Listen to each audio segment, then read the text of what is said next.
Hello, today we're going to be talking about market changes within Wake County, specifically within the 27502 zip code, which is Apex, which is located in South Wake. Been getting a lot of questions in terms of what's going on with prices and how do I handle prices. So I'm going to give you two resources from the TAR reports to guide you through that. So we're going to log in. We're going to hit Research All Counties TMLS Data. We're going to click on Metrics by Quarter. We're going to go All Property Types. We're going to do Zip Code. We'll select our county, which is Wake. Scroll to the 27502 zip code. And we're going to view data. This data is for the overall zip code, but what I'd like to do is to filter it for resale, because I believe this is the better data set in there. Resales are all exposed to the market, where we do have a lot of new construction pre-sales that are not exposed to the market. So I really like looking at resale data in terms of getting a feel for what's going on in the market. So the top part of this table is this aligns with the fourth quarter up here. This is the first quarter, second quarter, and third quarter. Top row gives you the number of sales. Yellow is months of housing supply. So keep in mind what we're going to go over with prices is really the opposite of what you expect to see when you have months of supply of less than 1 month here, less than 1 month here, 1 month in first quarter, or 1 month in second quarter, 1 month in third quarter.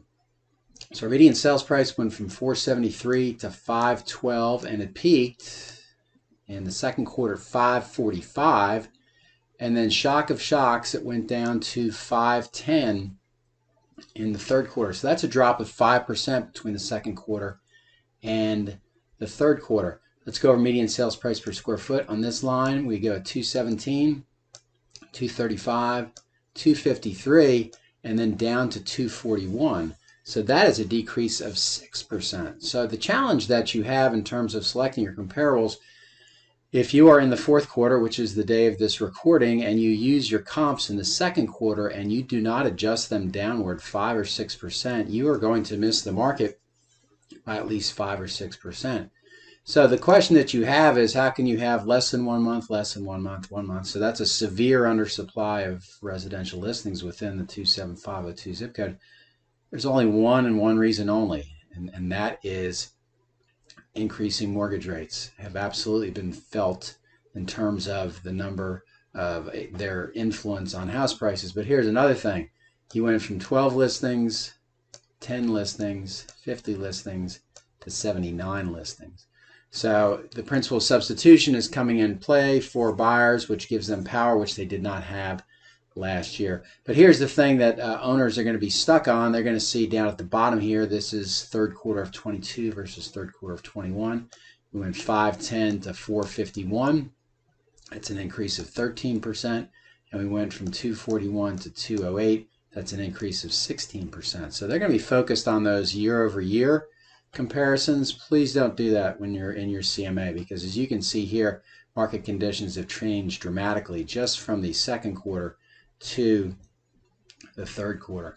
I want to take a look at a subdivision that is in Apex that will go unnamed. I want to look at two slides here that will show you what's going on with prices. The top one in this subdivision has the median sales price. Well, that's not too bad, 469 to 470. That's actually pretty flat from a median sales price in the subdivision. But take a look at this. Median sales price per square foot went from 270 to 248. That is a drop of 8%. So this is another piece of evidence to show you that market conditions have changed dramatically from the second and the third quarter. And my emphasis on making those time adjustments downward if you're going to use second quarter comps for your CMAs today or in the fourth quarter.